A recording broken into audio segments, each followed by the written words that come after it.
గతంలో మాకు వర్షాలు పడితే పోరు రావడానికి ఎటువంటి వైద్య సదుపాయాలు అంటే అంబులెన్స్ రావడానికి కానీ ఏదన్నా గుడి దగ్గరకు వెళ్ళాలంటే కూడా కానీ వర్షాలు పడితే చాలా దరిద్రంగా ఉంది రోడ్లో.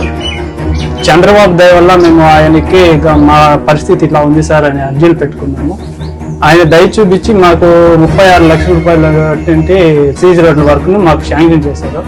ఇప్పుడు మాకు చాలా సౌకర్యార్థంగా అంబులెన్స్ కానీ గుడి దగ్గర వెళ్ళేదానికి కానీ చాలా స్కూల్ పిల్లలు స్కూల్ వెళ్ళడానికి కానీ చాలా అభివృద్ధి చేసి మాకు మంచి రోడ్డు సౌకర్యాన్ని కల్పించారు.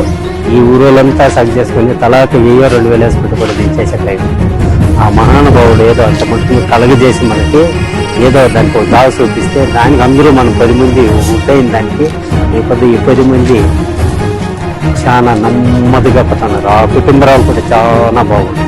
కాబట్టి వాళ్ళకి 100 ఏళ్ళు ఇంకా అవశ్య పదార్థంగా బాగు 100 ఏళ్ళు వాళ్ళ బిడ్డలు బాగుంటారు. వాళ్ళు బాగుంటే మనం బాగుంటాం.